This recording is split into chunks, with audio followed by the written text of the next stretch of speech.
to continuer nga facile pour na episode que côté na ye gouverneur Gentini Ngobila Mbaka akitaki na terrain pour na kotala ndenge nini eta ya rai banda ko banda garti côté ya Changu Benjamin Zaki na simana ye na Roland Kisansi pour na lingala facile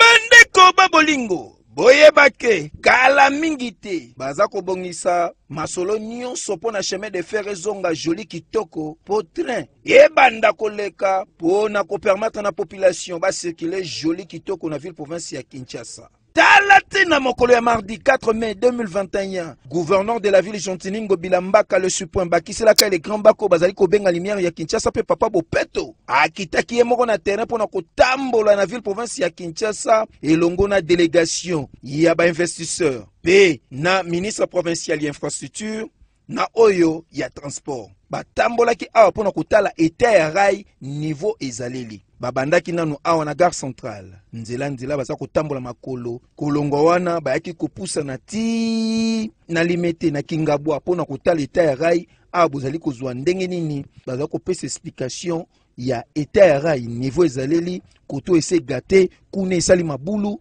awa pe ndenge eza boye soki train eleki na vitesse wana ba explication ezali kopesama epa ya ba ingénieur pe population bazali kosepela pona ndenge bamoni oyo ya bango gouverneur de la ville Gentini Ngobila Mbaka le suprême batondaki na esengo ba o nyonso bazaka nzinga ya rayawa basepelaki makasi kasi ndimela ngai ke eta oyo bakuteli barai yango esie poli c'est-à-dire que erouillé pe umeli makasi po basala yango depuis avant indépendance esengeli ba réhabiliter yango batia barai ya sika ya kitoko oyo kozana na distance ya 300 km oyo esengeli ba réhabiliter selon ba investisseur bakosala ba travaux ya projet oyo ezali na 4 phases ya liboso bakobanda na gare centrale tina aéroport international ya Njili pe na banzela ya minene ya ville province ya Kinshasa lokola gare centrale ti Kitambo, Kintuka, Ipen, Kimwenza, Matete, gare centrale ti Maluku. Kasi esengeli lisusu koyeba ke kobanda gare centrale ti Maluku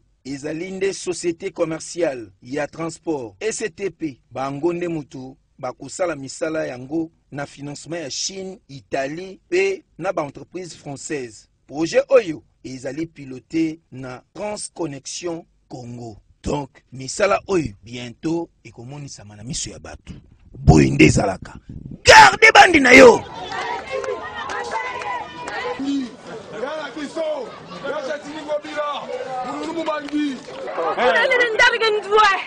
Ole kuna ile ndalike ndwe. Saka sali ga yuko baba.